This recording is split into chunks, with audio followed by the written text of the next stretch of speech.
Hello?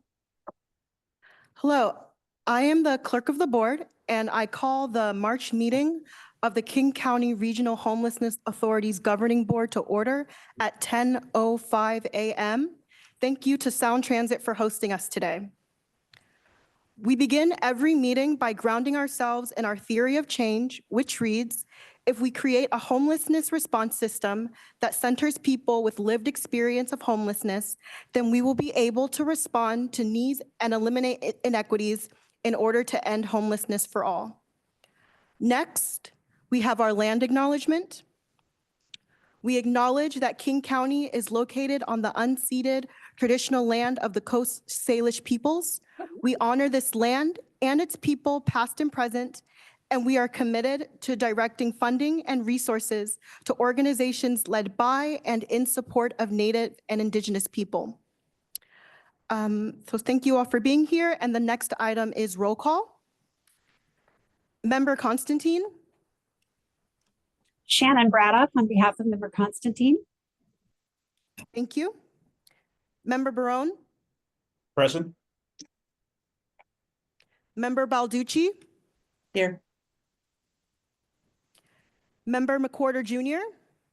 Present. Member Burney. Here. Member Prince. Here. Member Backus.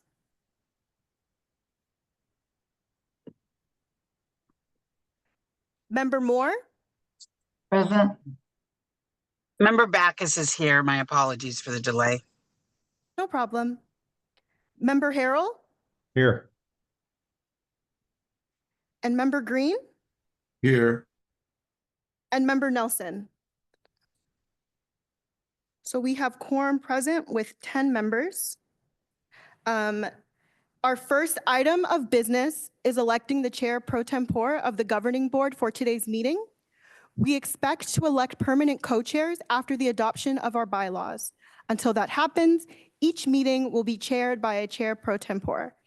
Are there any nominations for the chair pro tempore? This is Balducci. I nominate Board Member Barone. Second. All in favor of electing board member Barone as chair pro tempore, please say aye. Aye. Aye. Aye. The ayes have it, and board member Barone will serve as chair pro tem for this meeting. All right. Thank you so much, colleagues. Glad to be able to serve in this role. And I want to let you know that we are grateful to the Machinists Union for providing this space where CEO Kennison and board member Balducci and I are located, because we're going to be following right after this meeting to another meeting. So grateful to be here and grateful to be part of this conversation with this important meeting today. I did have a quick update about the meeting scheduled. I wanted to let the members know that following the briefings that we have towards the end of our meeting, the board is going to be moving into executive session. And I will give more guidance on that when we get to that point of the agenda. Now we're going to proceed with the rest of the agenda. Next is our consent agenda. We have one item on the consent agenda. It is the approval of the February 2025 Governing Board meeting minutes. Is there a motion to approve the February 2025 minutes? Move approval. All right. Board member Balducci, any second? Member McWhorter, second. Thank you. Board member McWhorter. The motion has been moved and seconded. Are there any comments or edits to the minutes? All right. All those in favor say aye. Aye. Aye. Aye. Any opposed say nay. The consent agenda has been passed. The minutes have been approved. Next on our agenda is our monthly CEO report from Dr. Kelly Kennison. Dr. Kennison is here right next to me. So thank you, Dr. Kennison, and floor is yours. Thank you, Chair Barone, and good morning, everyone. So nice to see you. I have brief remarks today. I know we need to, many of us need to wind up a bit early. We are winding down our first quarter of the year at KCRHA. That comes with a number of really important financial pieces. And I wanted to include in that not only the final steps of 2024 closeout, the beginning of 2025, and also the beginning of thinking through steps to create our budget for 2026. But I also know that we had briefed you all in December on our funding model and an audit finding and recommendation that we take some steps to address that. And just wanted to assure you all that the city, the county, and KCRHA have been working in lockstep to make sure that we are addressing those findings. And we're really pleased with the progress, and we will have more to report out to you soon on where we land for that in 2025. On to the governing board retreat. So excited to spend a few hours with you in person at our retreat in April at the Together Center. The purpose of that meeting, just to remind everyone, is so that we can all come together, build our relationships, really have some deeper conversations than we're able to have in our day-to-day work. And our key themes for that meeting, according to the wonderful committee of your staff and KCRHA staff that have been putting it together, will be our board and KCRHA roles and responsibilities, really making sure we all have agreement on the new ILA. Advancing regionalism, which I know is important to all of you. And we had a wonderful conversation in July that we'll be building on. And then finally, that deep dive into data and just really how we want to measure success for our programs, for individuals, for the system, and coming to agreement on what we have that we can share and increase our transparency, and also what we need to build. So thank you all for making time in your schedule for that. I know it's a chunk. I also wanted to update you on a letter that was sent to the state legislature, signed by Executive Constantine, Mayor Harrell, and myself. This is a joint letter to our state legislators addressing the need for more homelessness operating investments, including the backfill of the document recording fees and some of the other pertinent bills that would affect our homelessness emergency response system. So thank you all for doing that and for your advocacy in this really difficult budget environment. And finally, I want to share that this is the last meeting for our interim lived experience appointees. We want to thank you very much. I personally want to thank Mr. McWhorter Jr. and Mr. Green, Dr. Green, for meeting with me and the guidance that you've shared. Your service to the board has been really critical in standing the board up and elevating the role of lived experience in the system. And I know, I believe a couple of members also wanted to take some time to share some thanks. All right. Do we have members who wanted to share their thanks? I'd like to say that I have really appreciated both of your service on this board. I've learned from being in at least this kind of indirect community with you, hearing from you. You have both brought up really important things, large and small, that make our work better. And you know, I've been really happy to be able to occasionally be a small part of facilitating, making changes that you all were suggesting. And so I hope this isn't the end of the road for our relationship, speaking about myself personally, but also with this whole movement and work that we're doing. I know you will continue to be out there advocating, and I really hope that we'll keep in touch, because I do find what you bring to this work in terms of knowledge, advocacy, values, so valuable to me. So thank you very much, and I hope we will continue to work together.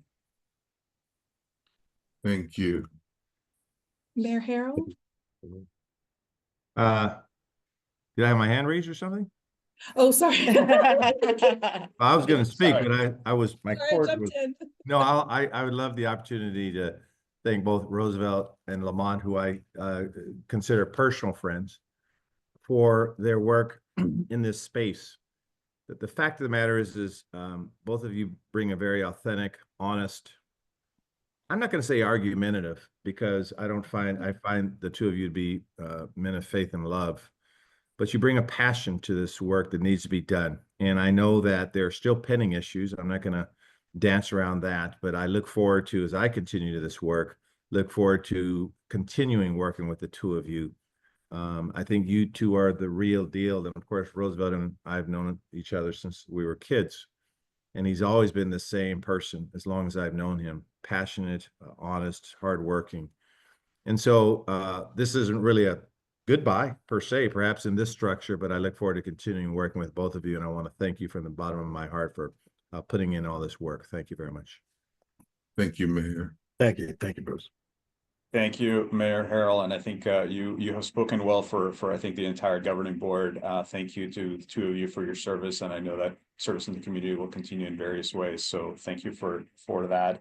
I also just wanted to add just a quick comment to CEO Kinnison's report, and just note that as Dr. Kinnison mentioned, there's a letter that came from Dr. Kinnison, the mayor, and the executive.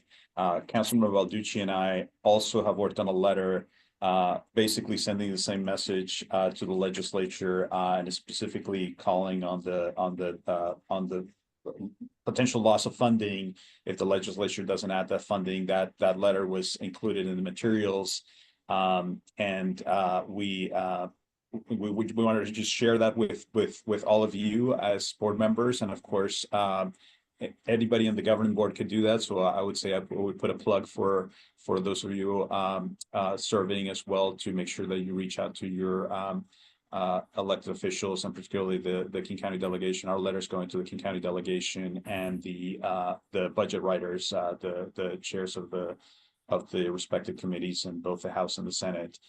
So encourage all of your support, because we are concerned about the potential loss of funding, and of course the services to the community if we don't at the very least maintain the current funding levels for our homelessness response system. So encourage you to look at that in the materials that were updated yesterday at 9:40 a.m.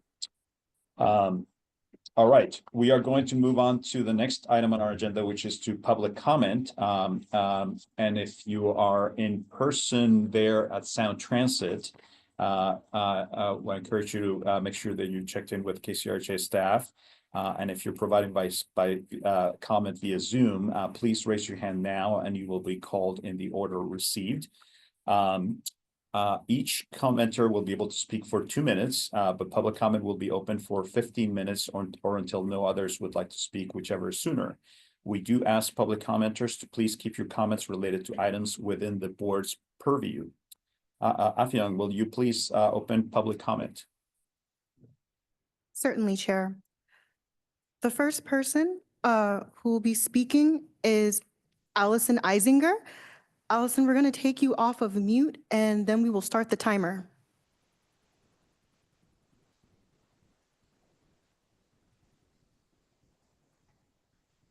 Welcome, Allison. Can you test your mic, Allison?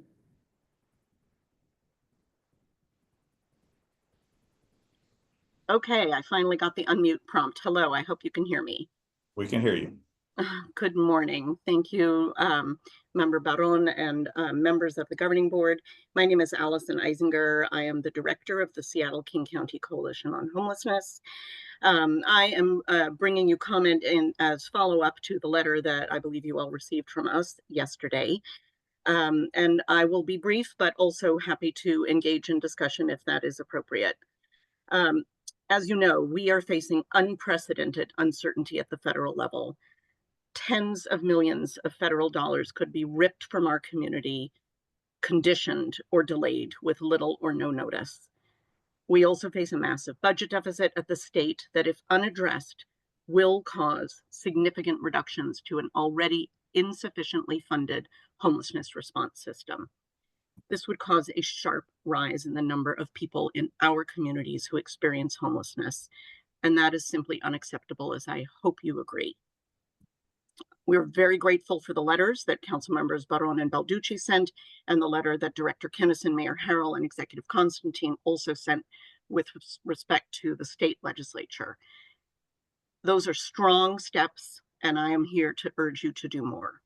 As the governing body of our Regional Homelessness Authority, we look to you individually and collectively to demonstrate leadership and to ensure that we do not lose any housing, shelter, or essential services for our neighbors who experience homelessness. I'm here to urge you to use your power as members of this body to press elected officials at the state level to add at least $186.6 million to the budget to sustain services in Seattle and King County. To be clear, that is not the additional resource that we also need. That is to prevent cuts. I'm here also to urge you to press our federal officials to expedite awards and issue contracts for our Continuum of Care grants, $67 million in 2025, and to sustain emergency housing and housing choice vouchers and other essential federal supports. We have to speak up together, but we cannot bank on the state or federal government sustaining our programs. Allison, I'm going to ask you to wrap up your comment. Thank you so much. We know, and you know, you need to prepare for the worst and to create contingency plans that pull together local, public, private, and other funds as quickly as possible to buffer our community from the worst impulses. Thank you, Allison. Thank you, Allison. very much. Appreciate it. Affion, could you call on the next person? Yes, the next speaker will be Karina O'Malley. Karina, could you please test your mic? Yes, hello. This is Karina O'Malley. She, her pronouns. I run a very small safe parking program in Kirkland, Washington. And I wanted to speak today about the disturbing news this week that the emergency housing vouchers may not have sustained funding. This was a program that in 21 and 22 promised hundreds of folks in King County that they would have the rent subsidy they needed to exit and end their homelessness. 1,390 people are currently using an emergency housing voucher in King County. And I just saw in the news that they are now predicting that the funding for those vouchers may end in 2026 or possibly sooner. These folks were chronically homeless. They have a disability and they were homeless for more than a year. We have already failed in our promise to make homelessness brief and rare. I am hoping that we will stand for these people if the federal funding runs out so that their homelessness is still possibly only one time. These are folks that ended their chronic homelessness with nothing more than a rent subsidy. These are folks that just need money to help pay their rent. It is very, very simple and straightforward to keep them out of homelessness. And I hope that King County Regional Homelessness Authority takes the responsibility of the promise that we gave these folks, that they would have a lifetime rent subsidy very seriously, and think of a solution before the federal funding runs out. These are folks that have now lost their chronically homelessness status because they've been housed for 2 to 3 years. And so they will need an exception in the system to get housing if their voucher is pulled. Thank you. Thank you. The next speaker will be Bruce Drager. Bruce, please check your mic. Okay, can you hear me? Yeah. Yes. Great. Yeah, my name is Bruce Drager. And for those folks that know me, for the last 4 years, I've been out here working with folks in camps throughout Seattle, trying to help people navigate the sweep process. And I'm most recently been working with people for the last 1.5 years here in Ballard about the 350 folks that I know by name and have a by name list of people living on the streets here in Ballard. And I just wanted to raise some concerns that I have about a recent development in the more recent sort of adopted sweep policy. I call it sort of the sweep with impunity policy, where there are no notices, no warnings given, and no viable housing options, transitional or otherwise, are made to these folks.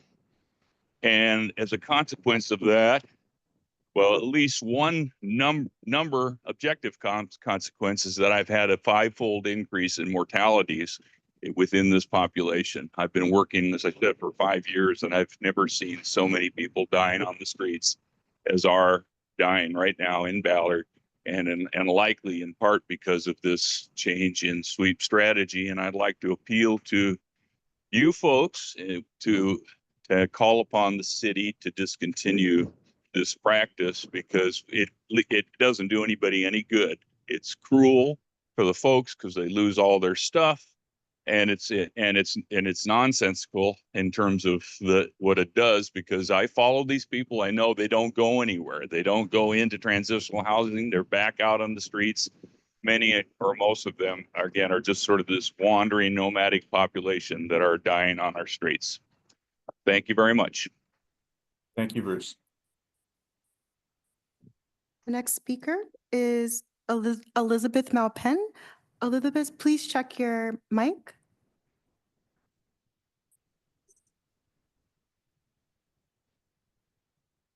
Elizabeth?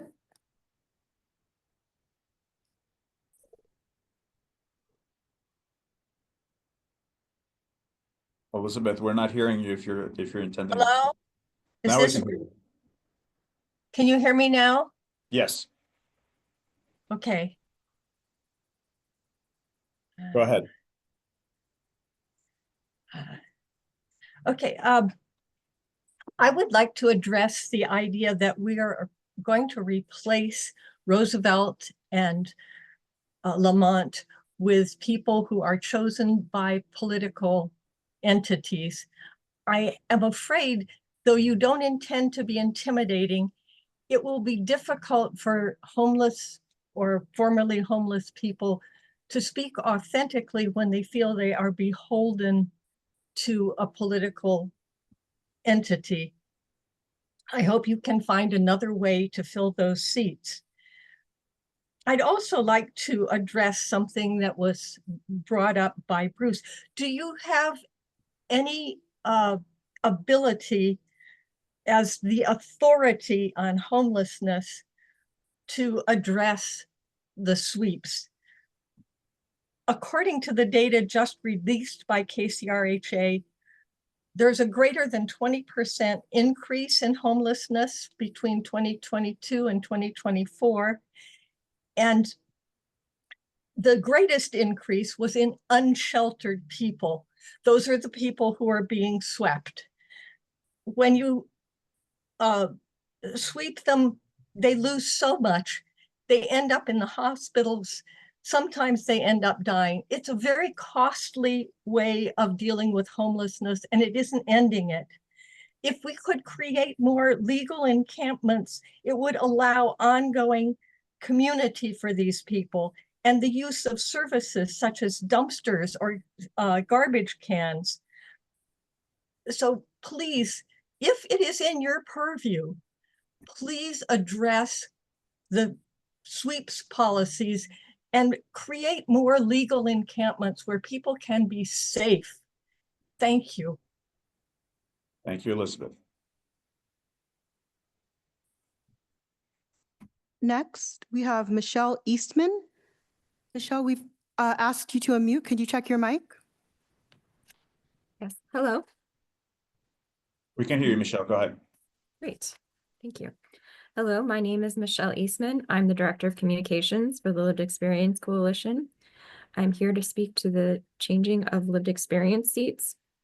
I advocate for the governing board to reinstate the COC as the nominating body for the governing board's lived experience seats in the Charter ILA. Having these seats appointed by Seattle City Council, King County Council, or the City of Seattle and King County, and Sound Cities Association makes those members only accountable to the jurisdictions that appoint them, and not to the jurisdictions of lived experience of homelessness. In order to live into the mission of centering lived experience and not the special interests that can pressure government, I urge you to adopt this measure. I say this not just as the Director of Communications for the Lived Experience Coalition, but as a matter of my own personal conviction. To center lived experience has to be included. Lastly, I would urge you to improve KCRHA's severe weather response, to make more spaces available and improve notification of severe weather shelter openings. Severe weather shelter saves lives. Thank you. Thank you, Michelle. Chair, we have no in-person commenters and no more people have raised their hand. So I suggest we close public comment after I ask 3 times whether or not anyone else wants to speak. So does anyone else have public comment? Does anyone else have public comment? Last time. Does anyone else have public comment? Okay, Chair, I think we can close public comment. Thank you, Young. We'll go ahead and close public comment. Thank you to everybody who shared their perspectives with the governing board. Before we move on to the briefings, I want to acknowledge that the lived experience, that there was an item on the agenda for the introduction of our new lived experience board members. However, at this time, not all jurisdictions have completed the process of appointing their members with lived experience, so we're going to defer that item to the next meeting. We're then going to move on to our next items, which are briefings. Today, Continuum of Care co-chairs Dorsal Plants and Rubio Romero and KCRHA's Continuum of Care manager, Kelsey Beckmeyer, will present a Continuum of Care 101. So I invite you to go ahead and get started. Thank you. Great. Thank you, Chair. I appreciate that. Can you all hear me okay? Yes, we can hear you great. Thank you. So I believe if we could get the slides up, thank you so much. Anyway, so good morning, Governing Board. Excited to be back in this space with you all. My name is Ruby Tuesday Romero, and I'm previously unsheltered, lifelong Seattle King County resident and co-chair of the Washington 500 Continuum of Care Board. I'm going to hand it over to Dorsal to get us started today. Next slide. Good morning again, Governing Board. It's a pleasure and an honor to be here again. I'm really excited to try and have this conversation. I will say the Continuum of Care is a very large and complex system, and we only have roughly 20 minutes today. So really our goal today is to convey as much information as we can, but in kind of bite-sized appetizers to tempt you to want more information that either we can return to a future meeting to provide, or even potentially meet one-on-one with individual governing board members, and also have the opportunity to introduce you to other COC board members. So here you can see what we're going to try and cover today, the 3 W's of the Continuum of Care, what our ecosystem is, the how. We're going to talk a little bit about our successes, and then Kelsey's going to come in with an update on the NOFO process. Next slide, please.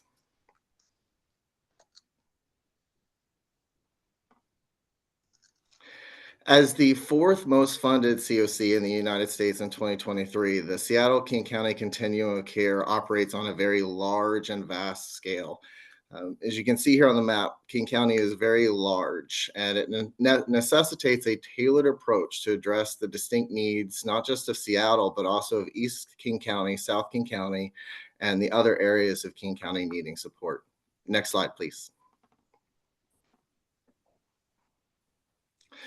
So the purpose of the COC is ultimately to optimize the self-sufficiency of the individuals and families experiencing homelessness here in Seattle and King County, while reducing the trauma those same individuals experience through funding organizations that effectively and efficiently work to end homelessness. Next slide, please. Here's who makes up the COC membership, and we hope to include as many voices as possible that are working to end homelessness. Of course, we are very proud, and it's essential to center the voices of people with lived and living experience. You know, ultimately, the solution lies in the people most closely experiencing the problem. But as you can see here, we want to include everyone who's working to end homelessness, maybe even some of the people that don't necessarily come immediately to mind. You know, that law enforcement officer who's spending hours of their off time learning the resources so that they can do more when they're responding to that domestic violence survivor call. That is somebody that we want to work with as well to end homelessness. Next slide, please. And I'll turn it over to Ruby to continue with our ecosystem. Yeah, thank you, Dorsal. As he mentioned, the COC program is complex, so we're sharing it in digestible parts. And to kind of keep that restaurant metaphor going, not only because I haven't gone to breakfast this morning, but because also I was raised in a restaurant. So to keep that metaphor going, similar to preparing a meal, the COC program has no hierarchy of importance. Each component is unique and important. So like the apparatus, utensils, is all essential and interdependent. Our goal is to optimize self-sufficiency and minimize trauma for those experiencing homelessness, and to reduce regional homelessness, which is what requires everyone's collaboration in their respective roles. So this is kind of a visual representation of the different things that different parts of the COC do, and not one. I know it looks like there's a pyramid or a hierarchy there, but we're really all working together in different areas. Next slide, please. So on the previous slide, you'll notice the COC planning was under the purview of all three circles. And so through our committees and work groups is really where we get that, get the planning done. So we have different boards, committees, and work groups, one of which is the Youth Action Board. And they handle the youth programs and manage youth homelessness demonstration project funding. Then we have the System Performance Committee, which oversees data, privacy, and the point in time count. That also includes HUD's required system performance measures. So those are what we send our data into every year on 7 measures annually. And I think you guys are going to be learning about that more here soon. We also have our Coordinated Entry Committee, which oversees prioritization and the coordinated entry system. And then when it comes to the HUD COC application and how that process works, we have the NOFO work group, and then we also have the raters that take a look at the NOFO applications we receive. So on the NOFO work group, we do a local application for our programs to submit. And then we also develop the values and priorities, which the board votes on and approves. And so those take into consideration when we are looking at all of the programs that apply for funding. We develop what's called a rating and ranking system or a prioritization list. And I think Kelsey will talk a little bit more about those tiers. But then after that prioritization is done, we submit that to the board and the board approves it most of the time, right? Anyway, so hopefully they approve it, I guess I should say, so that's kind of how that process works. And then the board has the final say on whether or not we're approving this list of organizations. So that kind of gives a little bit more insight into that process. Then we also have other work groups and committees like the cross-cutting policy work group. And then we just actually are refining the application process to make joining committees and work groups easier. So please keep an eye on that at the COC part of the KCRHA.org website. Next slide, please. So this is the program components that are funded by the COC program. And so this is the types of things that we can basically spend our money on. And so this is the requirements of the COC specific things is to like manage the homeless management information system and coordinated entry. So we have costs covered for that. We also have our base funding for a lot of programs in the area, and we're going to talk a little bit more about that here in just a second. But we also have safe havens and transitional housing, which are kind of left over from previous programs, parts of the programs. And then next slide, please. And this shows our funding by program type. So these are again, the types of programs that we fund. You'll see that most of our funds go into our most successful interventions, which is permanent supportive housing and rapid rehousing, and provide funds to subpopulations like the Youth Homelessness Demonstration Project.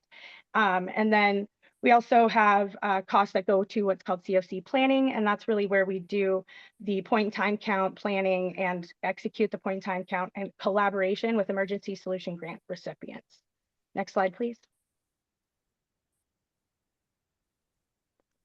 All right, and so this is, before I hand it back over to Dorsal, this is kind of digging into the budget question that were raised at the previous meetings. And so we wanted to clarify some of those questions. And in the COC program, there is nothing that prevents individual organizations for applying for funds. in the same region. Because the KCRHA is not considered a unified funding agency, organizations can apply directly to HUD, and KCRHA has the funding, or receives the funding for 23 out of the 54 programs.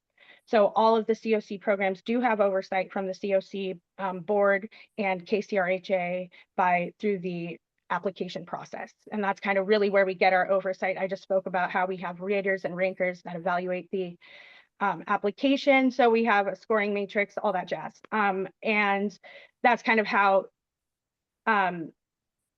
there is a discrepancy in how many programs they're receiving funding for. There's still other areas like King County, and there's other specific direct recipients getting their funds directly from HUD. Hopefully that makes it a little bit more clear. I think I got a little rambly there, but anyway, I swear that it is all there and everything is okay. It's just that KCRHA only receives a certain amount of funds from the COC program as a whole. Now to hand back over to Dorsal, who will not ramble. Thank you so much. That's setting a high bar, not rambling for me. Next slide, please. While there is a lot more work to do, and you all are going to be talking about that for the rest of the meeting and the rest of the year, it's very important to also acknowledge that there were some wonderful successes last year at the COC board. And one of the ones that I'm most proud of is the fact that we did bring on 6 new board members. You saw we have a lot of committees and work group doing really essential HUD required work. And so bringing on new board members to empower us to do that work, getting them onboarded through KCRHA staff's tireless efforts to bring them on board. It really helped us get the NOFO work group smooth and running, to develop that local application, to score and rank the projects, and really determine that the funds are being used effectively here in King County. We also initiated the Inventory Enhancement Project, which is a live update of resources available here. We stood up the cross-cutting policy work group that Ruby mentioned, and we also revised the COC charter to help clarify the COC board's terms and selection process, to help us to continue to bring more people into work we're doing at the COC board. And I'm really excited to say that we have this year stood up another charter revision work group to dig further into the charter and ensure that it makes sense and it aligns with the current mission that we are on. And now I'm happy to turn it over to Kelsey Beckmeyer to talk a little bit about the NOFO. Thank you, Dorsal. Hello, everyone. Kelsey Beckmeyer, she, her pronouns. I'm the Continuum of Care Manager with KCRHA, and have been kind of shepherding the NOFO process through for KCRHA for the past 3 years. I'm here to share with you a little bit about the most recent NOFO cycle, which was for fiscal year 24 and fiscal year 25. This was the first time that HUD is changing the NOFO to be a biannual process versus an annual process. So there's a couple of things that will be different in how we kind of talk about and present information. Next slide, please. This is a bit of a recap and what's to come regarding the fiscal year 24 and 25 timeline. So HUD releases the NOFO in the mid-summer typically. This year we saw it launched in late July of 2024, and the due date was October 30th, 2024. We typically have around 2 months to complete this, so we see due dates in September. Because this was a biannual process, we did get an additional month to apply. So we submitted the application and the response to HUD on October 30th of 2024. The announcement for the awards that were funded came out on January 17th of 2025. And it's typically the end of Q1 where we get a debrief that gives insight into how our COC scored in the collaborative application. We are still waiting on this document. So while we have the information about what was funded and what was not funded, or new projects that were not funded, we can speculate as to why decisions were made, but we don't have the full details around HUD's review of our performance and scoring of our COC collaborative application. So we only have some speculation around why things were funded the way that they were. New funds potentially will be announced by HUD in the summer of 2025. At this moment in time, it's unlikely there will be any new funding that's announced for us to apply for fiscal year 25. However, we will be prepared to quickly respond and submit applications should there be new funding available. If there are new funds available from HUD, we will be ready to submit that on the due date of August 28th of 2025. And that's the kind of final date for the fiscal year 24-25 time. Next slide. So our fiscal year 24 awards, these are the awards that at the earliest start this February 2025. Through the latest start date will be January 1st, 2026.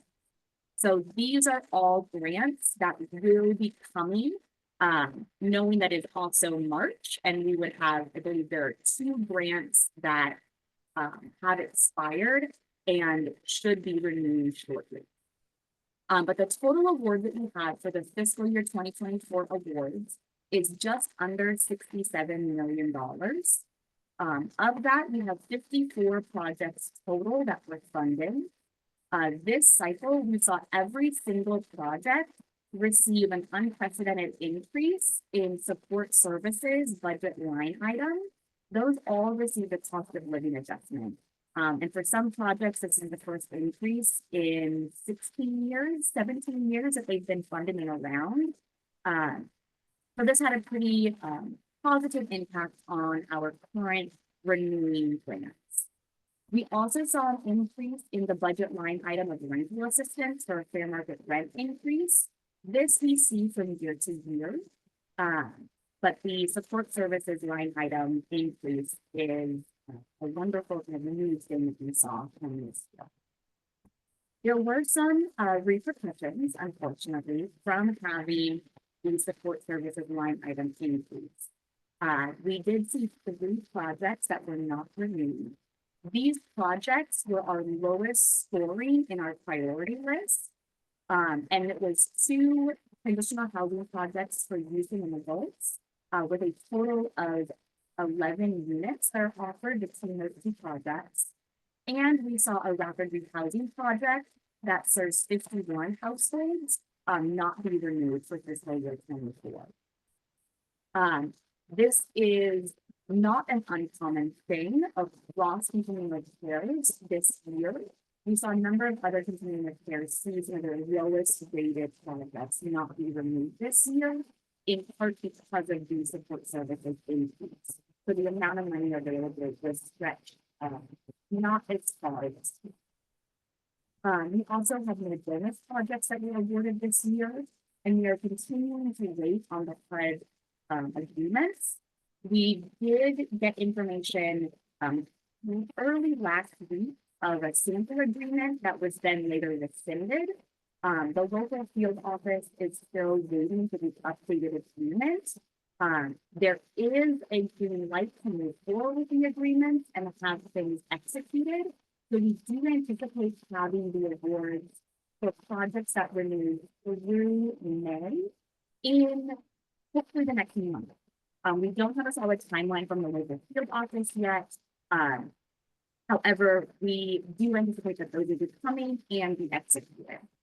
There will be changes to the grant agreement in the language. So we are just waiting, ready to move quickly once those come out for the entire continuum. So both grants that KCRHA holds, as well as any grants that Green County may hold, or any of our nonprofit partners who hold data. Next slide. So finally, just want to give a little insight into the work in 2025 that we've touched on. These are based on elements that are tied to them in the collaborative application, but how to evaluate how our continuum is. We are continuing to work on our members development, including Kelsey, can I interrupt you for 1 second? Yeah. Let's see, it may be us on this end that have a little bit of trouble hearing you. I don't know if it's other board members are having a little trouble. So maybe just get a little closer to the mic and just speak up a little bit because we're having trouble just when you switch to this last slide.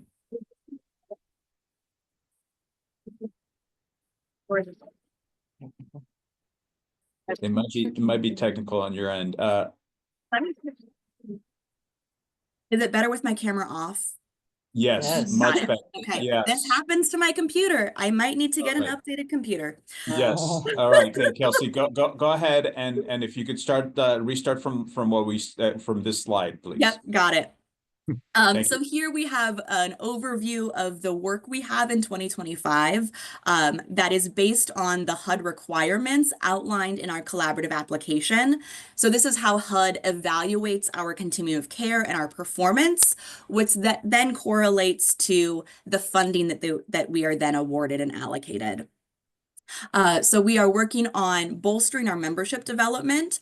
So earlier, Dorsal presented the various partners that we want to see within our continuum of care.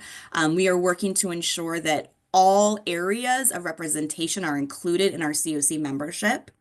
We will be holding convenings. We are required to hold semi-annual membership convenings and planning for our first in-person convening of the year to be in May. So please keep a lookout for that. We have to make sure that we are complying with Housing First principles. This is still outlined in our collaborative application, so ensuring that all projects funded by the COC are in compliance with Housing First. Developing system partner coordination. So this includes partnerships with the behavioral healthcare system, workforce systems, as well as education systems. So just making sure that we have clear partnerships, training, and support so that our COC funded programs know how to ensure that their participants are connected to other systems and partnerships. We want to continue to improve and apply public input and also be able to provide how we have applied public input.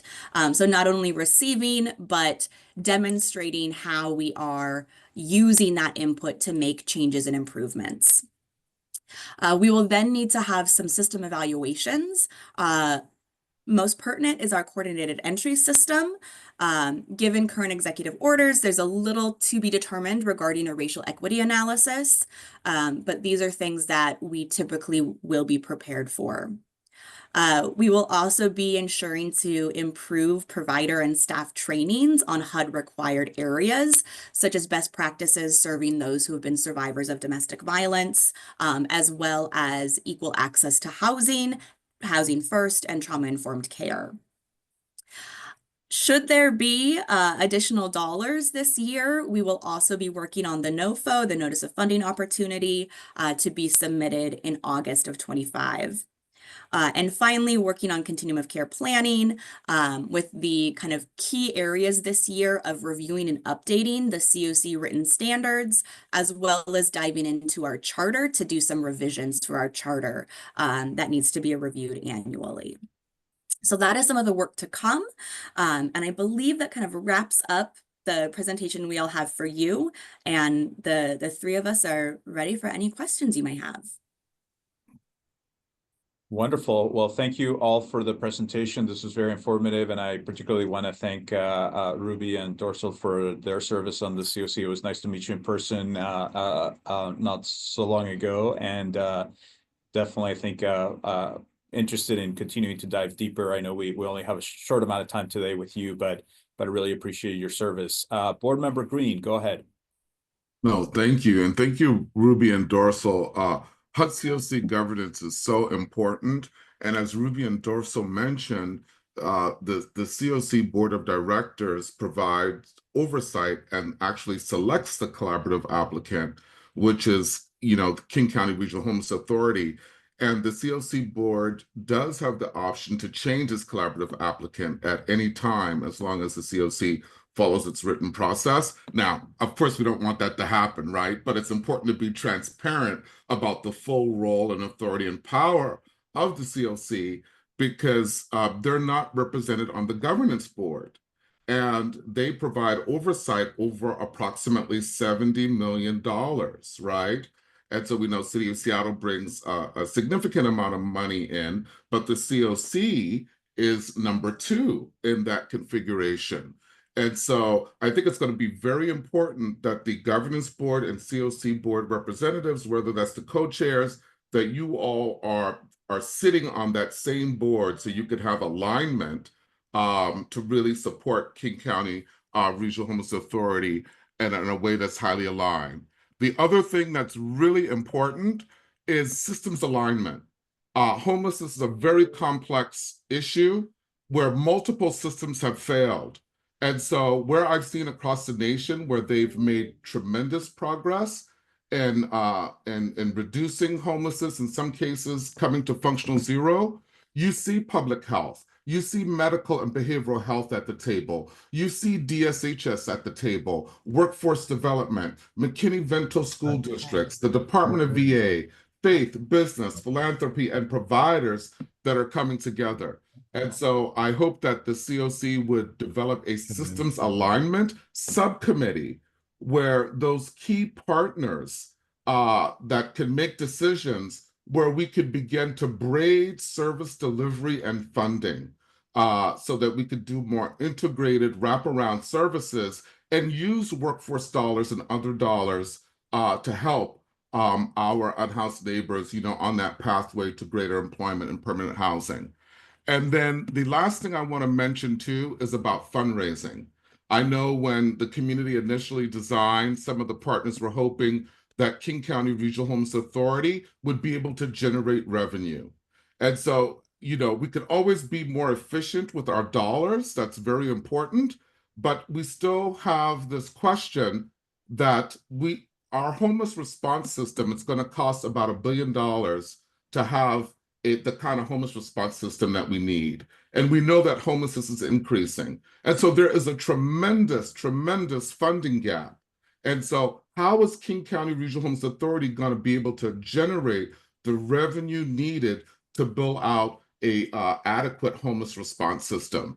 And so I hope that the COC board would also start a fundraising committee or some mechanism, or hopefully begin to educate the public so that King County Regional Homeless Authority can generate its own revenue. Thank you all. Yeah, Thank you so much, Board Member Green. Yeah, sorry about that. Sorry. Thank you, Dr. Green. I think your question surrounding the process of the COC is a great thing that you brought up. I appreciate the knowledge that you shared there. And I just want to assure you that those discussions are in the works, and that's kind of where what we're trying to establish here is with regular meetings with the governing board. Hopefully we can see some improvements in those areas. Thank you. No, thank you, Ruby and Dorsal, for your leadership. Thank you all. I had a quick question on the funding levels, just because I understood that this last application cycle was a kind of a 2-year cycle. I noticed that there was a note about the FY23 numbers being 62 million and the awards for FY24 being 66 million. That's on an annual basis, I'm assuming. Is the 2-year award kind of like a level at that 66.9 million? Dr. Kinnison or Kelsey knows? Yes, so that is the assumption. Yes, that all projects that were renewed in 2024 were competitively renewed, and anything competitively renewed then, there is a assumption that they will all be renewed at level with fair market rent increases. And I believe there is to also be another supportive services COLA increase for fiscal year 25. Now, provided the current climate, we don't know if there will be any changes to fiscal year 25. So I don't want to say with 100% certainty that yes, that 66 million will all be renewed for fiscal year 25. That is the assumption based upon the NOFO as it was published in 2024. Thank you, Kelsey. I appreciate that. And I appreciate that there is uncertainty on many levels. So understood from that comment. Colleagues, any other questions? All right, Board Member Balducci. To follow up on that last exchange you had, thank you for this information. It's very helpful to expand our knowledge of how the COC operates and sort of what they're doing. I think this is something we should do regularly. But the question is, in various different areas of government work, we have been getting direct communications and indirect communications from the administration, from our delegation in DC, that of changes in direction and policy and implementation of federal monies. And I guess I just want to ask a very basic question, and that is, have we heard anything direct either from the administration, from HUD, or from our delegation about any potential changes in the funding that passes through the COC? That is a great question. So we have a bi-weekly check-in with HUD around our grants. We checked in on Wednesday, so we do get direct communication through the local field office. They don't have any kind of clear directives at this moment in time. The only knowns is that the previously presented template for the fiscal year 24 grants were shared and then rescinded. So there is no timeline yet that we are aware of. There is more to come, and the local field office has indicated that as soon as they have information, they will share it with us. You know, luckily we have a really wonderful relationship with our local field office and pretty ongoing communication. So I anticipate that any information that they receive, we will receive pretty in parallel when they have that. Can I just ask a clarifying question? You said the templates for 2024 had changed. I don't know what the templates are or what Yep. that is. So that's the standard grant agreement. So we received what the grant agreement would look like. They all are the same kind of format with then individual grant information that gets updated. But they have provided kind of the provisions and kind of rules that we will need to be following in order to receive funding and to receive those grants. And that is what we got a template of. So we were able to see, this is the grant agreement that we are anticipating for every single grant. Each grant has their own individual agreement, but that template was later rescinded, that it is being updated to make sure it is in line with both current executive orders as well as any judicial stays. I see. So you're waiting on a new grant agreement template. Correct. Thank you. Board Member Moore. Board Member, you are muted. There we go. Thank you.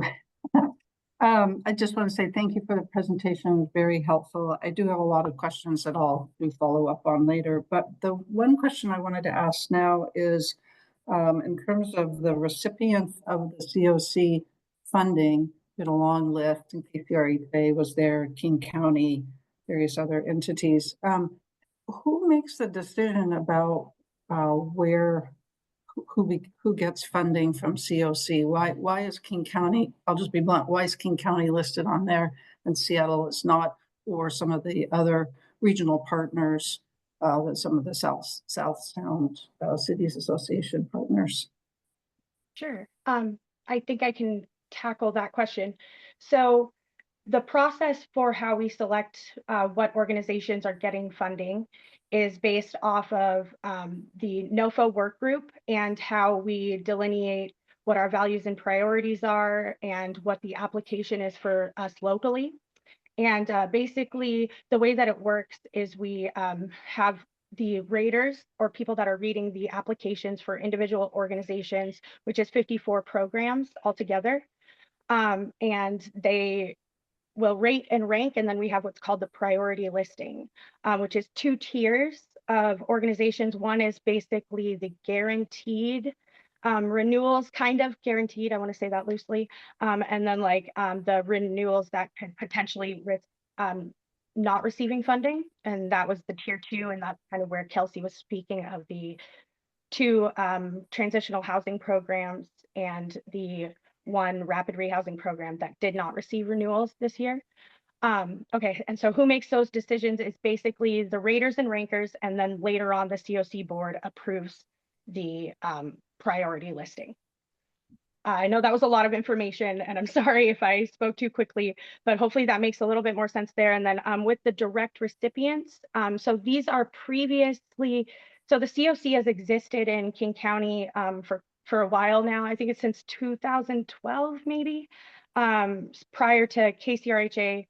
And so when it was not part of KCRHA, there was different direct recipients.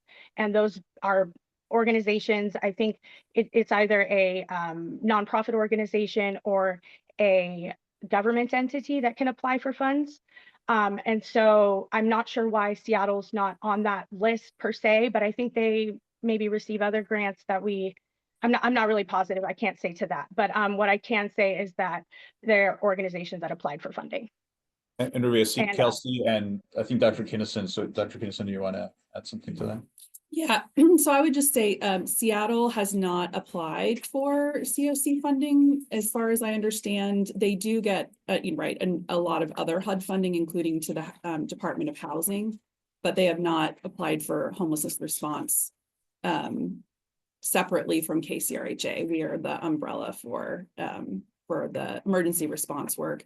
And then the King County, I believe, is all permanent supportive housing dollars, and they have the infrastructure to manage those projects.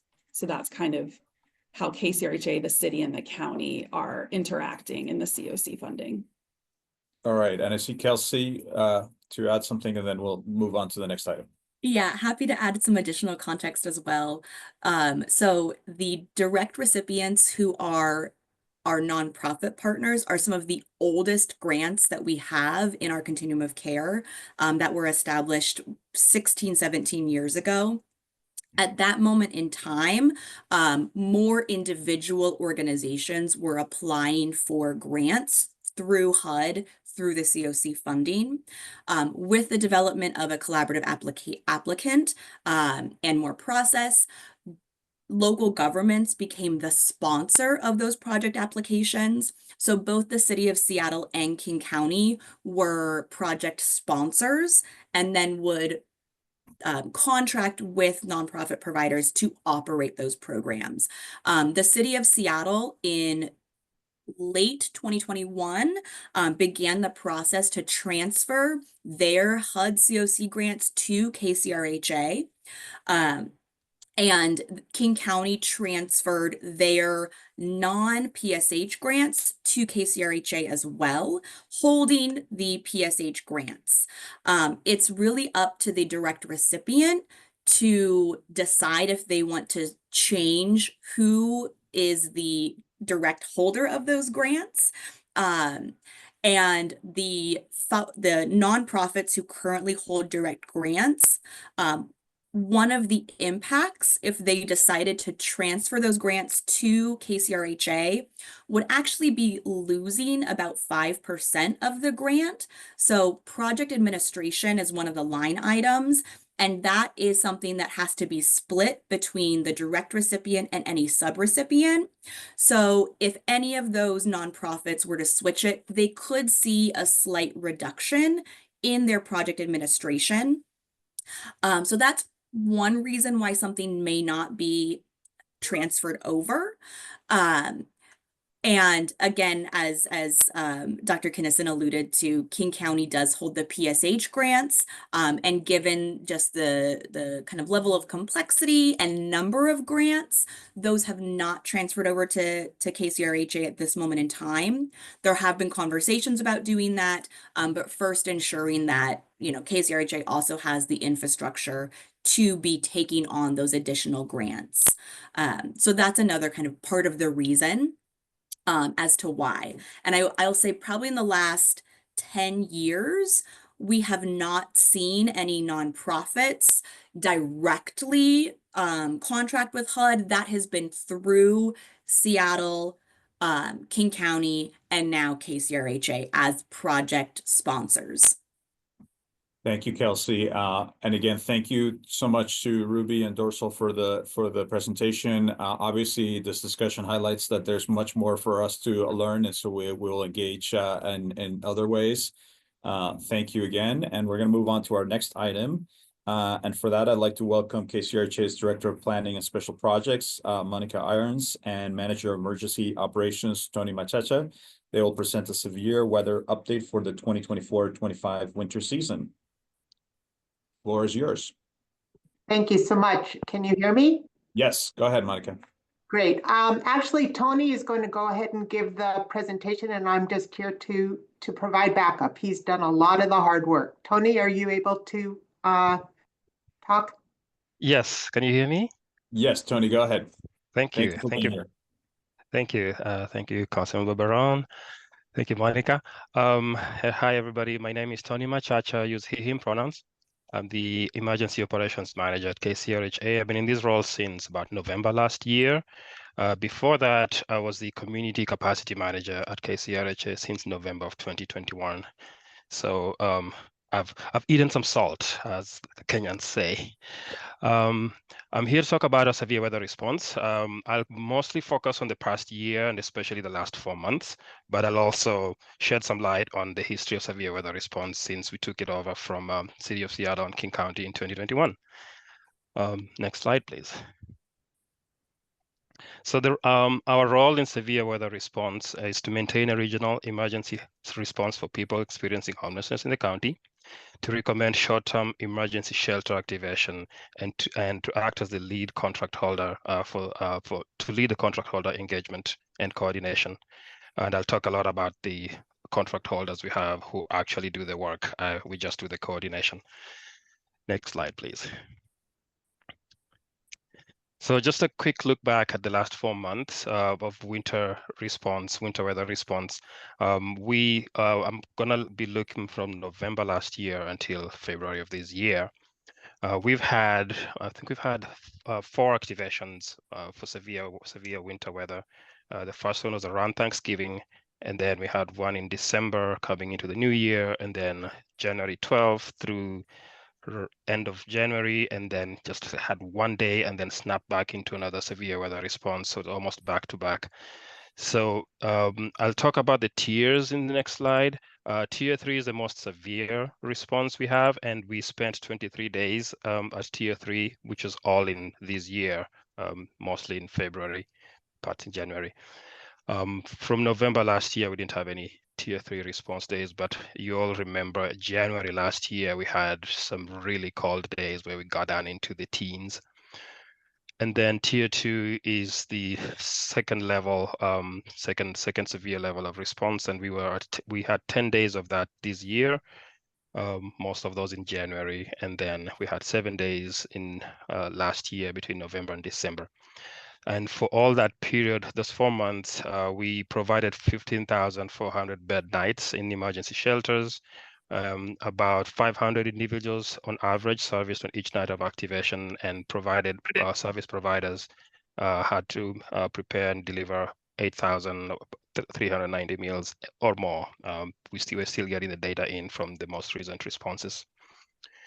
Next slide, please. So these are the stages of response. We have 5 stages that we put up over the last 3 to 4 years. We have ongoing daily monitoring, and I do that. I get an email of a summary that comes automatically from an algorithm that is put together by our community impact teams, now the research and data team, working with a nonprofit called Tech for Good. And this algorithm combs a number of sites and sources and puts together a table, a 7x7 table, 7 days forecast with 7 parameters, which is temperature high, average and low, precipitation forecast, snow and ice accumulation forecast, air quality index, and heat risk index. So it works for us throughout the year.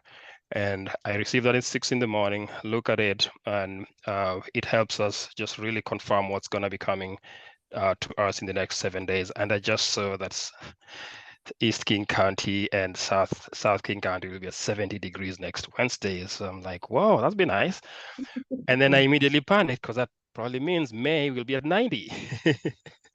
And then I also look at the 14-day forecast, which is actually a better leading indicator to help us get ready and give our service providers a heads up about what might be coming down to us. And so depending on what we see, if we see any signs of conditions that are going to meet our activation thresholds, and we move into a pre-activation stance, which is a lot of organizing the teams internally and preparing our communication templates and refreshing all our website and getting ready to go. I prepare a memo to my supervisor and just list what we need to do and send it for approval. And once we get the approval, we move into an activation phase, which is actually rolling out the communications and making sure that our partners are actually ready to activate and they open the doors. We start our daily meetings. We have, depending on the tier of activation, if it's a tier 3 activation, which is the most severe, I will schedule 30-minute huddles with every region: South King County, East King County, Seattle, and North King County. And so we have those daily meetings just to talk about what happened the previous 24 hours and what's going to happen in the next 24 hours, troubleshooting, resource sharing, all that stuff. And while that is happening, we're still monitoring to see when the condition is likely to end. And so as soon as we see within 48 hours or so that we're going to be out of the activation, then prepare a deactivation notice, send it out to our partners. And then after we all wind down, we have schedule a post-event debrief with our partners, listen to feedback and start collecting data, preparing reports, and take the learnings from that event and help us improve, do a continuous improvement for the next response. Next, please. So these are the winter weather response tiers we use, and we adopted these in 2022, 23. When we started doing this work in 2021, we had different response tiers, and we spent some time consulting with Public Health of Seattle King County, who were using the latest guidance from the CDC on the impact of cold on the human body, as well as speaking to our partners at University of Washington and Harborview, and also the National Weather Service Seattle office. So we spent a few months discussing what we could do to improve our response to save more lives, or prevent injury. And so we came up with these tiers. Tier 2 is sort of the mid severity, which is when the daily high temperatures are predicted to be at 40 degrees or below for 3 days, or daily low temperatures to be at 35 degrees or below for 3 days. Or if we have a forecast for a 24-hour period where the snow or rain accumulation will be greater than 2 inches. And that triggers us to increase outreach and communications with our partners, and also the opening temporary emergency shelters that might already be with contracted service partners. They also expand existing spaces in the shelters they have, so just making sure people can get inside. Tier 3 is the most severe, and that is when the forecast for the high is 35 degrees or below for any single day, or if the daily low temperature is predicted to be 30 degrees or below for a single day, or if the 24-hour prediction for rain or snow accumulation is going to be more than 4 inches. Fortunately, we haven't had that in the last couple of years, although temperature has been what's been getting us. So, and for tier 3, we do everything we do for tier 2. So the increased outreach and communications and opening of the temporary emergency shelters, and then we expand. We also use in places where we can, we open government buildings, public buildings like City Hall and Seattle Center for Seattle. We've also had access to community centers where it works. And then we've also been expanding transportation, adding some storage, expanding warming centers, and adding hotel stays through hotel voucher programs. Next, please. So like I just said, when we have an activation, people will go to existing emergency shelters that have drop-in capabilities. We also expand capacity for existing shelters. And then depending on the severity, we'd also stand up severe weather shelters and warming centers. In the summer, it's also cooling centers. And King County Library Services has been a really good partner in expanding and helping us provide daytime warming locations and information, and they're serving increasingly as ad hoc day centers for our unsheltered neighbors. And then we have a family shelter intake line, which is run by Mary's Place. Usually that line is available to families during the rest of the year, but when we activate, we also have asked Mary's Place to use the line as a triage line for the general population, so anyone can call that line and be directed to a shelter that is near where they are, where they can get to for the evening. Next, please. So of the tier 2 response, activation responses, when we had from November through last month, these are the shelters we had in operation. So in Seattle, the Salvation Army has Sodo Bay A that has 35 beds. North King County Urban League is our contractor at St. Dunstan's Church, which is a 25-bed shelter. And this is funded jointly by King County and the cities of Shoreline, Lake Forest Park, Kenmore, Bothell, and Woodinville. And out on the East King County in Snoqualmie Valley, Reclaim has about 21 beds, which is a mix of shelter and hotel vouchers. And a number of other partners as well have their own efforts, as well as South and Southeast King County, cities of Burien and Auburn, Federal Way, Kent, Renton. They fund their own efforts, and they partner, a number of them partner with faith-based communities for spaces. And the family intake line serves the entire county during that time. And for tier 3 activation for the last 4 months as well, that's next slide. We have added capacity to the shelters across the place. We've worked with our partners in Seattle. Salvation Army has been able to operate either an exhibition hall or Fisher Pavilion, depending on availability, as well as Sodo Bay A. And so when you get exhibition hall, it's 140 beds max, or Fisher Pavilion at 120. These are the capacities that staff can comfortably manage. I know last year, exhibition hall went up to 320 people in one night. And we learned our lessons, so we've been trying to do a lot more better capacity management, which I'll talk about in a couple of slides down here. We also added Lehigh, the Low Income Housing Institute, Lakefront, opened severe weather, starting at 30 beds and then eventually expanded to 60 beds as the days got longer. North King County still, we had St. Dunstan's with Urban League, and then in East King County, we had Porchlight with 125 beds. Sophia Way had 10 beds, Friends of Youth had 26, Reclaim with a 21, and the cities of Kirkland and Bellevue provided hotel vouchers as well. And then South and Southeast King County, also the cities stepped up their efforts, expanded the capacities. I think all the shelters in South King County were running at about 110 to 120% capacity each night. And then the family intake line was also serving everybody, and we provided at least 70 families with hotel vouchers throughout the 4 to 5 weeks that we were activated. Next slide, please.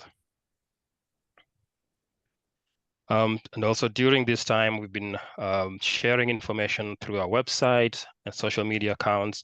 We have a really amazing communications team, a communications manager, Kim. I wouldn't know what I'll do without her. She's been just really solid in getting our messages out and making sure I don't drop the ball and getting everything really clearly done, very professionally done, and providing information out to the outreach teams, libraries, and it's encouraging us especially to move on to using QR codes, because we update our website maybe twice a day, and a lot of our outreach teams will have flyers, printable flyers. But sometimes when that information will be out of date by 5 p.m. in the evening because we updated already, But if you have a mobile device, going to a QR code makes it faster and easier to just get online and see the latest information as it's changing. And I think that's really improved how our information gets out and how people can get to shelters and get to safety efficiently and effectively. Next, please. And so we've been working on a few things to improve our response, especially since last summer when Monica came in, brought in some fresh thinking and really good energy. We decided to centralize our severe weather response. We used to have it run by me and the sub-regional planners. It worked well while we were still standing up the organization. I think we had a point where we needed to get more efficiency. So I've been running everything through one center, and I'd get the information out through the daily sub-regional huddles in the morning. And then I send out the emails and summaries of what was discussed in the afternoon and evening. And we also have a severe weather email, alias severeweather@kcrha.org. In the past, it was not easy for the public or our partners to reach us without knowing our individual email addresses, but this address will get to 5 of us at least at the organization, and someone will respond quickly. We're doing the daily severe weather page updates during activation, and then the after action debriefs with providers. We schedule those within a week of the deactivation, and while the memories were still fresh and the data was still on our minds. And we'll share that with providers and community partners. In addition, next slide, please. We piloted this transportation management initiative this year to help us take a regional approach to balancing capacity, because we realized not everywhere could surge capacity to accommodate everybody in the evening. So part of the benefit of having the centralized coordination was I was able to get in touch with all the shelters that were open and that were participating in our reporting for the activation, and I could either ask or they would let me know what the capacity was almost in real time in the evenings, and we'd have email threads going and text threads going, and also we provided the phone numbers to for each of the shelters. We provided the numbers to a number of the site managers as well as the call center. And so people would be able, we were all able to share information about what the capacity was at which place. And that enabled us to be able to move people. And mostly what happened was we had overcapacity in East King County and partially in South King County. And we could get people moved around. And even when downtown Seattle got filled up, we were able to move people up to North Seattle. And the providers some of them had access to Uber and Lyft money, and others. We also partnered with Metro to get Metro access vans on site, on standby, and we knew usually by around 10, 11 p.m. is when the sites would overflow, and there'd be a Metro access van, or one night we had a coach that was available to take people from downtown Seattle up to Lehigh Lakefront. So that really helped us this year to make sure that at least everybody who showed up at the shelter got sheltered for the night. We rarely saw a situation of a turnaway that was somebody being turned away with no solution for their accommodation for the night. Next, please. And so this is what we're doing, going into some of the things that have happened, some of the things already happening and planning to happen. We are working on a couple of requests for proposal. We did get funding, generous funding from King County, and thank you so much to Councilmember Barron for spearheading this effort to secure $350,000 for King County severe weather. We also are expecting an annual funding that typically is about $500,000 from the city of Seattle. That's been our rock solid funding for severe weather to continue our efforts. The North King County interlocal agreement includes, so we have severe weather funding for the following year as well, this coming year. And we have in progress, we're developing a ILA with East King County that also includes severe weather funding. And in South King County, these past 2-3 months, we saw a lot more collaboration between us and the cities of Auburn, Burien, Federal Way, Kenton, Renton with their city-funded programs, communications. And we did have an RFP in December that awarded about $40,000 to the city at the Burien shelter that's already funded for 50 beds. And now we gave them the money to add 40 more beds. So that's been it's a good addition to the city around Burien. And then this is also really exciting. We have been talking and dreaming about this for about 3-4 years. And thanks to Councilmember Moore in Seattle's District 5, we will have $350,000 set aside to pilot a seasonal shelter starting this winter 2025-2026. So that'll be a shelter that's going to open around November, stay open until March, just during the severe weather. And this should really help us with predictability and have some more capacity up north in that area. So it's really exciting. Thank you so much to our council members for supporting us and constantly. And it's really been amazing to see that despite all the the budget cuts and purse tightening, that we have continually been getting more funding both from the city of Seattle and King County for severe weather. So thank you so much for seeing that this is an important thing to do and continually supporting what we'd like, the resources we'd like to get to keep sheltering our neighbors. Next, please. So so we have this has already happened. One of the things we're doing to improve our response is to work towards shortening the time it takes to get money out the door for the responses. And so we have taken what used to be a 14-week request for proposals process typically and broken it up into 2.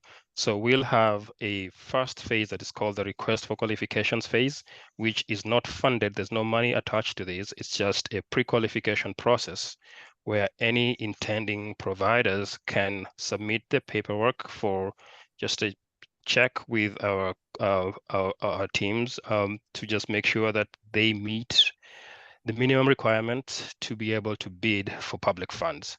And so we did the RFQ request for qualifications. We released it on February 10th, had some information sessions, and then closed it on the 10th of March.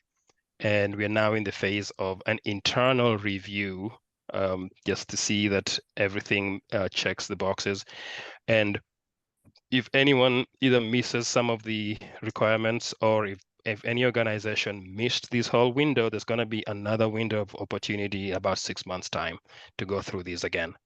So it'll be open again, and then we'll bring more partners to the table to be able to be ready, so that when we do a request for proposals, which will be the next slide, those are going to be about 6 weeks long. And we hope just as soon as we announce it, we'll be able to get it done. Next slide, please. So yes, so this is one of the big ones that, and we just announced the the North Seattle, the District 5 RFP. It went live on Friday last week. So that's really, really exciting. And on April 10th, we'll release, yes, yeah. And then 2025 King County and City of Seattle severe weather RFP that is coming up next month, April 10th, 2 days before my birthday.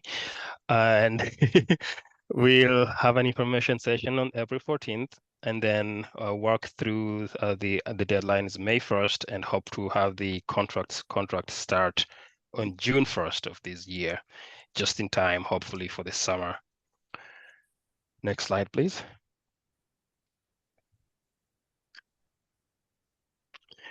And all these would not be possible without the amazing partnerships we've had for the last 3-4 years, starting with City of Seattle, taking us under their wings and teaching us what to do and how to do it, Seattle Office of Emergency Management, and then gradually all the other 38 municipalities, cities, the human services departments, really amazing partners. The National Weather Service Seattle office, they've been really great in helping us understand weather science and how to work with forecast and how to make sense of it and interpret it and help respond. King County DCHA's, King County Executive's Office, Public Health, KC Local Services, Metro Library Services, and of course, the system contracted providers we have, outreach organizations, and just the community at large. So it's really been great to have growing partners, and everybody has just so much goodwill for us. Every time we interact with people, it's just they wish the best for us, and everybody wants to step in and help us. So severe weather brings out a lot of the best in all the communities, and we'd like to keep on, working with that to help us build a better response for the community. Next, please. And I think this is the last one. So one of the good things that's come out of all these partnerships is this recognition by the National Weather Service and NOAA in 2023, the Weather Ready Nation Ambassador of Excellence. Just recognized what we've been doing to inspire others to take action, become ready, responsive, and resilient, and especially is embracing the building a weather-ready nation for all by addressing vulnerable populations' needs. And we actually were invited to, there's a group of future NOAA leaders who are doing a tour of the country, and we were invited to go present to them about how we've been doing and how we've been addressing vulnerable populations' needs a couple of years ago. And then last year, I was invited to a meeting with the National Weather Service Administrator, Ken Graham, when he was visiting the Seattle office in March. So it's been really good to see that our work is being recognized, and there's some elements of what we do that's inspiring people around the country. So thank you to all of you for the support you've been providing us, and the guidance and patience and the love. It's a lot of hard work. It's a lot of exhausting work. But even when I'm only doing 4 hours of sleep a night for 3 to 4 weeks, this is what keeps me going. And I know there's a community behind me of people who are helping me serve our neighbors. And that's it. Thank you. Thank you, Tony. Thank you so much for the presentation and for the literally life-saving work that you and the team and all the partners that you highlighted are doing in the community. Really important. I'll open up the questions. I'll just comment. I feel like the work that you all do is very much a triage capacity. I want to acknowledge that I think everybody on this call would love to see that everybody in our community is housed. And then if we can't get them in a full permanent housing, at least shelter 365 days of the year. We're not at that point at this point. And so the system is to try to make sure that when it's the most extreme conditions outside, that we do have people, we have an opportunity to do shelter. So thank you for that work, but we understand, and I think for the community understand very much that we need to go beyond extreme weather response to full shelter all the time, but appreciate the important work that you do, because it literally does save lives. I'm conscious of that as somebody who lost somebody in our district a little over a year ago during one of the cold spells. So just I think that's what was important for me to prioritize this funding through the council process, but we know it's not enough. Board Member Green, go ahead. Well, I just want to thank you, Tony, too, for the awesome work that you and your team are doing. And I've heard a lot of positive feedback in the community, and I know there's always more, right, that needs to be done, but you all have really been doing amazing work. One of the things I was curious about too, and I think it was, when there's the forest fires during the summer, and there is a lot of the, a lot of people who have asthma or lung conditions, that was a really tough time. Do you guys have plans for that one as we see more forest fires happening and kind of the contaminants with that? Yes, we do. We do have an air quality response plan as well, and we activated these 2 years ago when we had the smoke, and so that involves part of what we do with opening the shelters and expanding capacities to get people indoors as much as possible.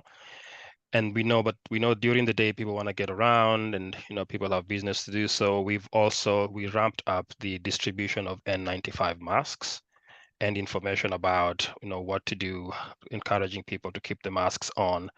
And those were distributed at tiny home villages and just with our outreach partners to make sure people are protecting their respiratory health. Oh, great. Thank you, Tony. And again, thank you all for the amazing work. It's been really great to see what you all have been doing in this area. And I know the community really appreciates it. Thank you. Thank you. Thank you, Board Member Green, and thank you, Tony, again for the presentation, and Monica for your work as well. I'm going to go ahead. I have some questions, but I'm going to take them offline because we have an important still item to get to. So thank you again for that presentation. Colleagues, we reached the end of our open agenda, but we're now going to be moving into executive session to discuss federal funding impacts pursuant to RCW 4230-110.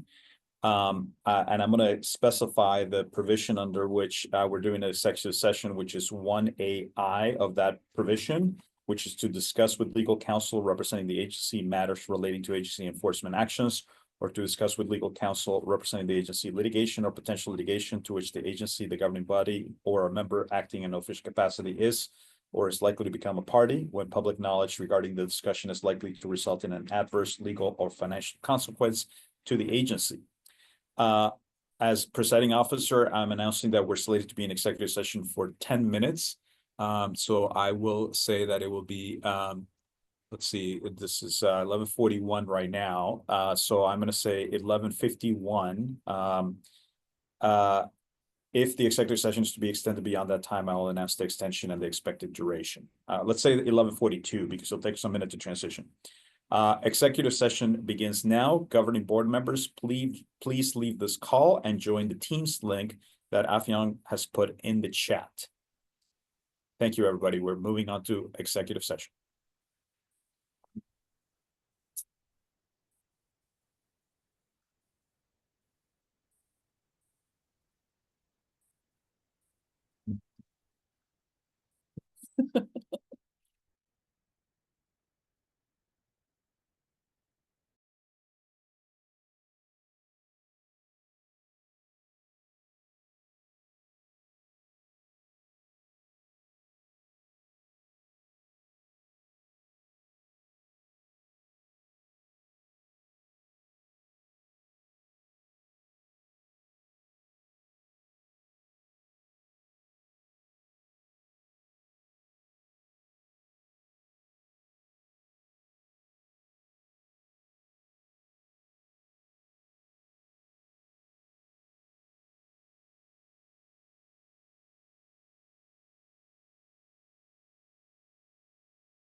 Hello, everybody. We are extending the executive session for an additional 5 minutes until 11:58.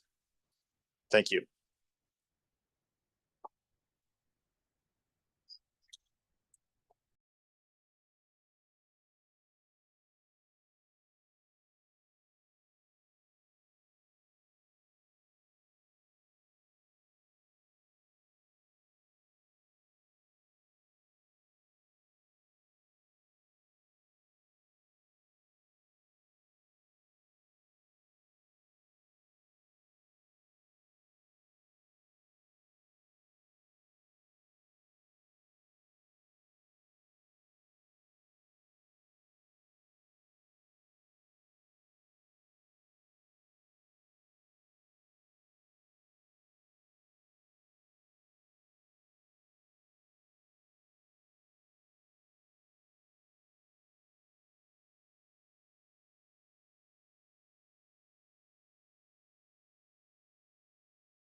All right, we have ended our executive session and we have completed our agenda, but as we wrap our meeting, I wanted to give an opportunity to Board Member McWhorter and Board Member Green to say any final words here on this meeting, at least in this session.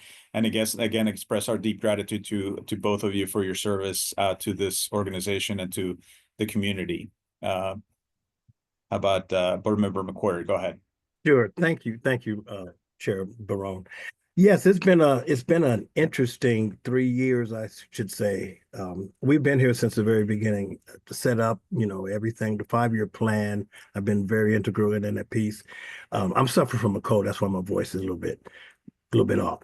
But no, I've really enjoyed the time with the elected officials on the governing board, learning and understanding just how the system really works and how we can fall into different patterns that is not really good for the system at large. But I think we learned a lot throughout this process. Coming in here at lived experience was an experiment, I suppose, but it's not an experiment anymore.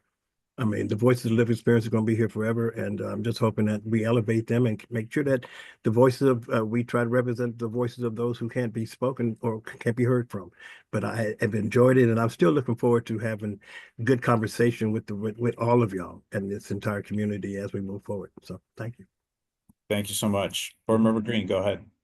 No, thank you all. It's been an honor being a part of this group. I'm a recovering drug addict, lived experience of homelessness, Persian Gulf War veteran, also part of Lived Experience Coalition, the Poor People's Campaign. And so it's been a huge honor to even be here and being able to share and to have voice. And I deeply believe in the work of King County Regional Homeless Authority, and that our region will be able to come together and align and make tremendous progress. We have all the right ingredients. If we could just kind of come together, I know that we could do this. And so I'm very hopeful. I really have appreciated what I've seen in Dr. Kinnison's leadership and the changes there. And so as I step away, I ask that we don't lose sight of the humanity in this work, and that the policies we shape and the decisions we make must always be grounded in the lived experience of those we serve. And just keep doing the great work. And I'm here with you all, and just really looking forward to us making really progress and ending unsheltered homelessness. Thank you. Thank you so much. So well said. And thank you for your service again. And for, I know you will continue to hold us accountable to exactly what you outlined, Board Member Green. So thank you. We carry on your work. I'll give you the chance. We're time to adjourn, but we need a motion. So would one of you would like to make the motion and get us to that ending point? I move that we adjourn. Yeah, Wonderful. I second. and Board Member Green seconds. Are there any objections to adjourning? All right. With that, we are adjourned. Thank you so much, everybody. Bye, everyone. Take care.